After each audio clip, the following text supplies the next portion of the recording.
Hey, blessings. So this is the second chapter out of my book, A Different Road from Bum to Mystic. This is a writing I did about my travels around the United States. This is chapter 2, A Road Less Traveled. It's better to be moving somewhere than not moving at all.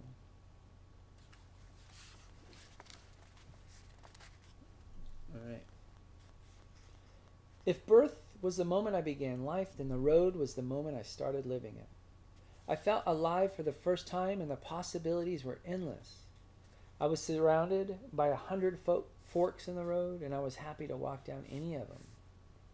I came from a life shrouded in prison bars and lonely cells. Anything was better than that. We stood there at the on-ramp talking about nothing, throwing rocks at the no pedestrian sign, thumbs in the air, waiting to be picked up. There was no sense of urgency. We had nowhere to go and all the time in the world to burn. Maybe an hour passed by before a truck pulled over and the driver asked us where we were going. Seconds later, we were hopping in the back of this truck and heading north. I will never forget this moment. The four of us, hair blowing in the wind, laughter echoing off the sounds of traffic. All I could think over and over again was, wow. No words came to mind. This was fucking unreal. I've experienced some of the greatest highs and ecstasies drugs and meditation have to offer, and they all pale to this moment. I was free.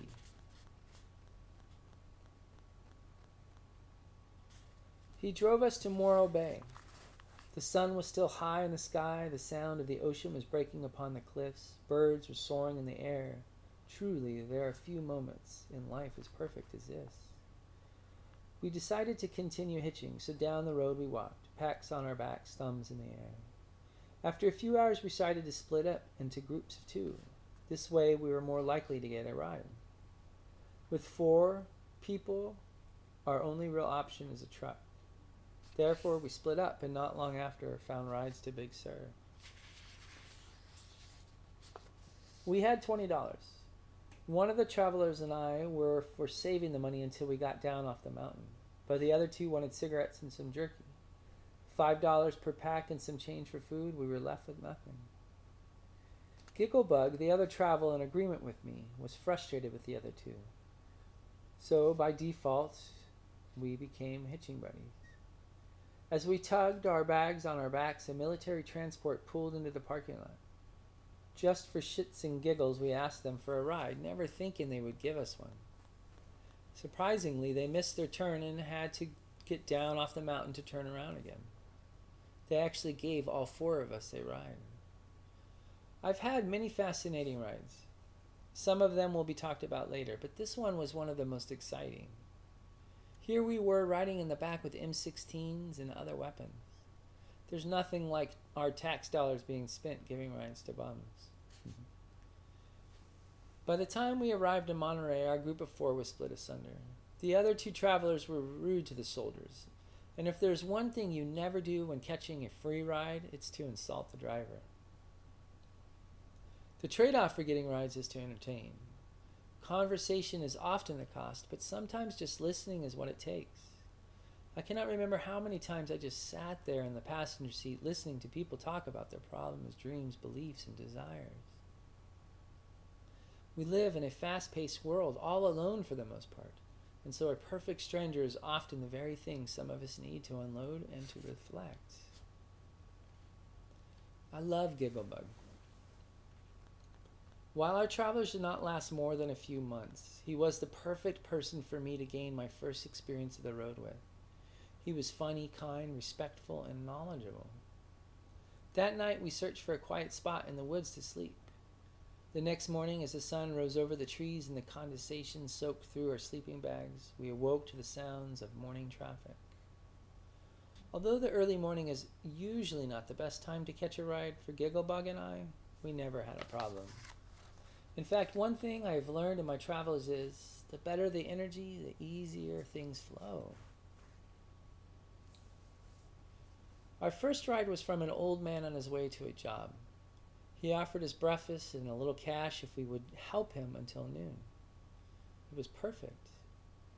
He had us scooping gravel for a couple of hours, fed us breakfast and lunch, and gave us $40 before taking us back to the highway.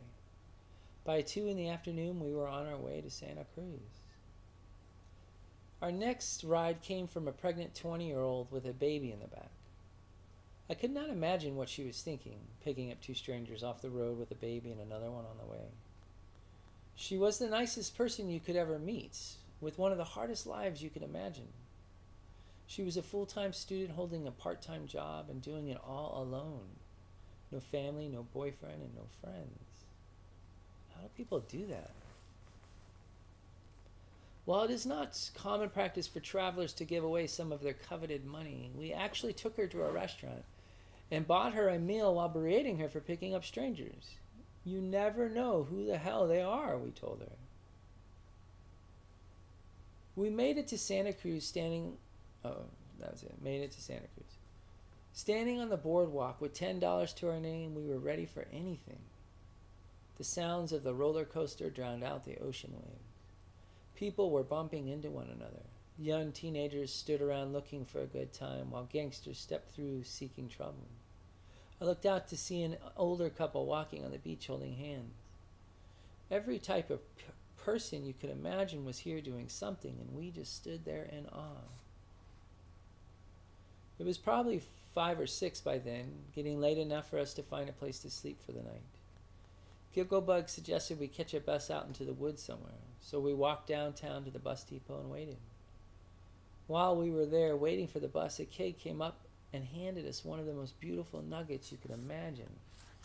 If Santa Cruz was like this, I was going to love it. We smoked under the police downtown headquarters while we waited for our ride. By the time we got far enough from town to find a camping spot, it was too dark to look for one. We laid our tarps and bags on the side of the road and went to sleep. In the morning, we were rudely awoken by a loudspeaker. A cop was checking to see if we were all right. According to the officer, people had been calling out all night, reporting dead bodies on the side of the road. There's nothing like waiting until morning to check on some dead bodies. Needless to say, once he realized we were alive, he left, giving us the chance to beat the rooster to the call of the sun. We walked down the road towards town when I noticed a trail leading off into the woods. We figured it would be a good idea to find a nice camping spot for the rest of the time we were here. We followed the trail down off the road into a huge growth of redwoods. Walking deeper and deeper into the woods, I felt as if Ewoks were going to throw rocks at us. At the end of the trail was the most beautiful place I've ever seen, and I've seen a lot of them. Before us stood the grandfather of all redwoods. His branches reached into the heavens, and at his feet was a spring, a beautiful spring. Mushrooms like little gnomes arose from the earth, while the green ferns bounced around as if little fairies were swinging upon them. It was not the sight and the that enchanted me so much, but the scents and the sounds. We were hollowed out of the deepest parts of the earth, deep into the sacred groves of life. It was silent but for the crawling of insects. As for the smell, it was mystifying. We were floating in the air. We were home. We returned to the sacred place for 2 weeks, feeling comforted and sheltered from the world around us. This was definitely a good start to my travels. Yeah, it was, man. We spent our days panhandling, drinking coffee, smoking herb, and hanging out with other travelers. Life could not get better than this. One day we decided to have some fun while making money. We bought water balloons, a marker, and found a piece of cardboard before walking down to the boardwalk. We could not beg for money on the boardwalk, so we walked down a little ways from it. Once we found a good spot to make money, we sat down and made a sign. Drench the dork. Get back at all those dirty street panhandlers that bug you. Holding up our sign, we offered a water balloon for $1 to give people a chance to peg us from 10 feet away. We made a killing. One guy kept missing. He spent $5 before finally hitting me. I think he left more pissed off than when he first arrived. It's funny. It was going to be a fun night. We made enough money to go in on a motel with a swinger kid. Swinger kid is like a traveler that sells drugs. There were 15 of us packed in that room. Herbs, mushrooms, some swag beer, and plenty of sex was just what the doctor ordered. The shower and continental breakfast in the morning was the perfect thing to send us on our way. Since then, I've enjoyed many continental breakfasts without the cost of the room. I've even walked into a motel room to take a shower while the cleaning lady was down the hall. Thanks, Holiday Inn. It was getting closer to the rainbow gathering, and Gigglebug wanted to travel through his hometown before we headed out. A hometown does not mean a traveler has any family there. A hometown is a place that nurses the traveler back to health once the road has given them a thorough beating. Gigglebug's hometown was a little place over the Golden Gate Bridge called Mill Valley. It was a strange place with a few amusing stories to tell, but for its gaudy richness, it was very kind to travelers. Our journey there was uneventful. We were a great mix of energy together. At one point, we got stuck for an hour.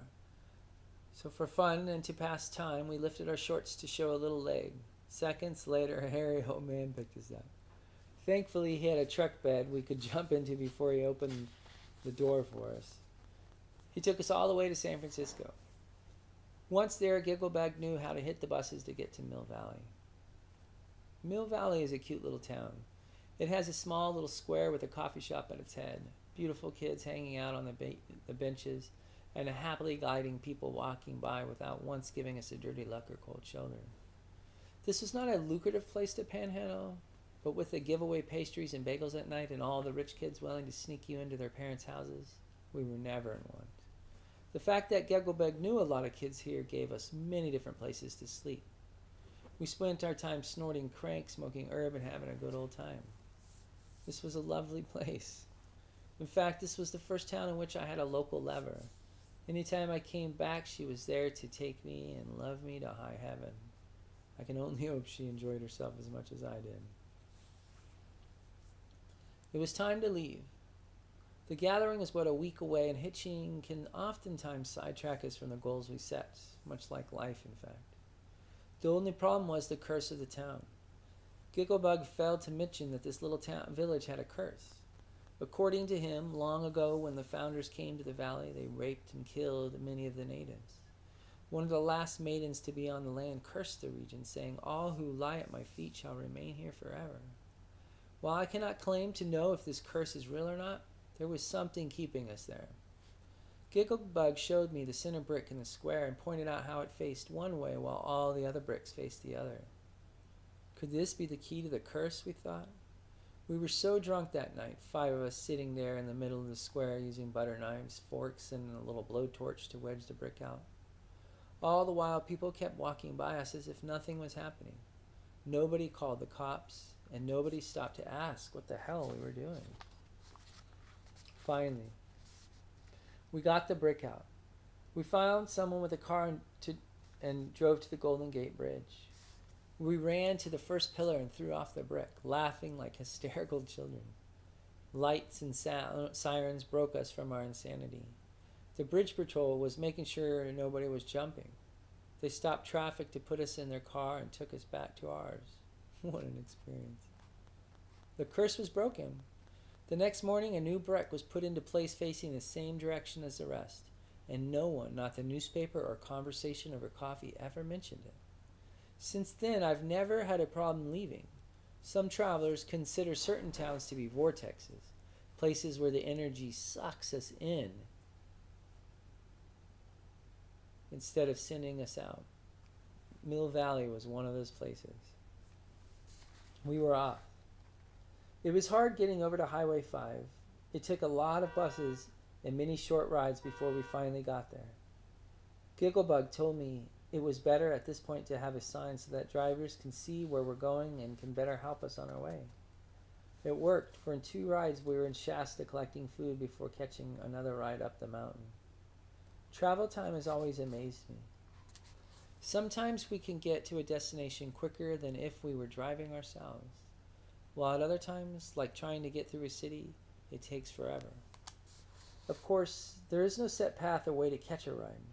Sometimes in the scariest places we find the safest rides, and in the safest places the worst of them. The key I have found is to have a good attitude and not worry too much about catching rides. The more attached we are to getting somewhere, the longer it takes. Besides, when we fret over the destination, we often miss the beauty of the journey. Oh, thanks.